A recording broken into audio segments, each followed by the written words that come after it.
It was here, of course, that UFOs had become identified. Now, everyone knew they were flying saucers from other worlds.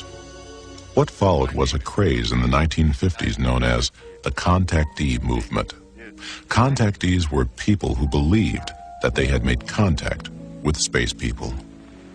I was aboard a flying saucer in the Nevada desert on 11 different occasions. I was taken into this monstrous saucer by one of the men and confronted with a lady captain.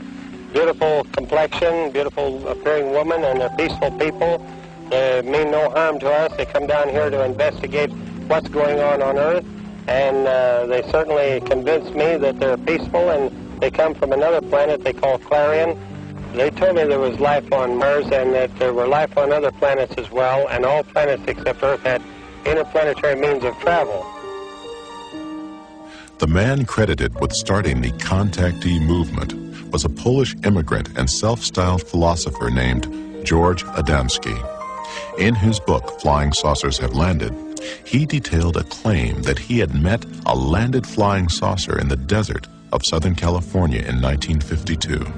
I was picked up on a desert, in California desert, and I was taken to the mothership, and they were flowing around, not too close to the moon, but with instruments, similar, you might say, except it wasn't a camera, it was a regular sort of a telescopic instruments that we were able to see what was on the moon on the other side of it, see? Adamski's book chronicled his meeting with a man from Venus named Orthon. It contained photographs of the scout ship he claimed came to pick him up. It included diagrams of the interior of the craft and detailed important features such as the chart room, but went on to include the kitchen and dormitory. His diagram of a Venusian mothership was accurate right down to the lounge. When he departed, Orthon would leave behind these enigmatic footprints, which Adamski explained contained an important message urging man to cease nuclear testing on Earth. His followers made similar reports.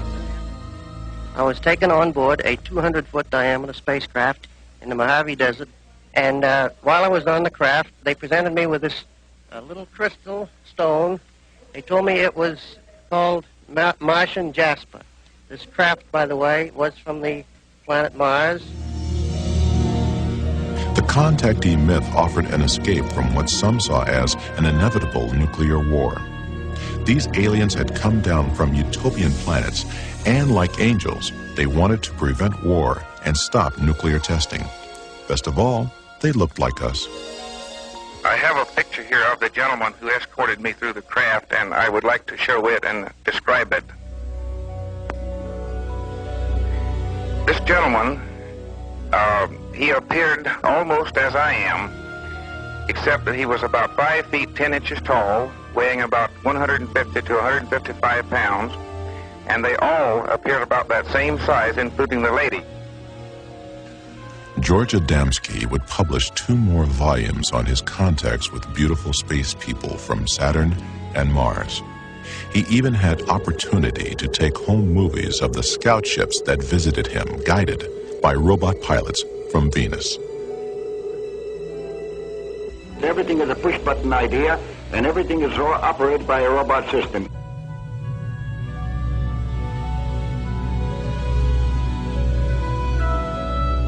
Even the space people, as we call them, their minds are not so developed as to be able to cope with the speeds and the conditions of space as they venture through space.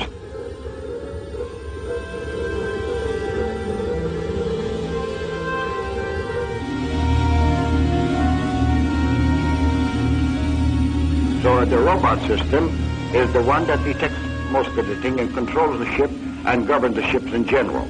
See, they're only there, you might say, to look after the robot, see that the robot does operate. The impact of Adamski's tales led to an explosion of flying saucer clubs and conventions. As the flying saucer phenomena continued into the 50s, civilians began to become very interested, of course, people did, and clubs formed up with a classic meaning of the term club, hobbyists, as it were, that were just interested in the wilder, esoteric aspects of the phenomena, particularly the stories of people who said they were in contact with aliens.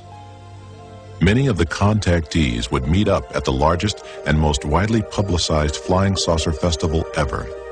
It took place in California in March of 1954 and was called the Giant Rock Convention. It attracted over 5,000 outer space enthusiasts. How many trips have you made to outer space? Well, I'd say 350 or a few more. When was the last one? Well, first part of June. And who did you go with?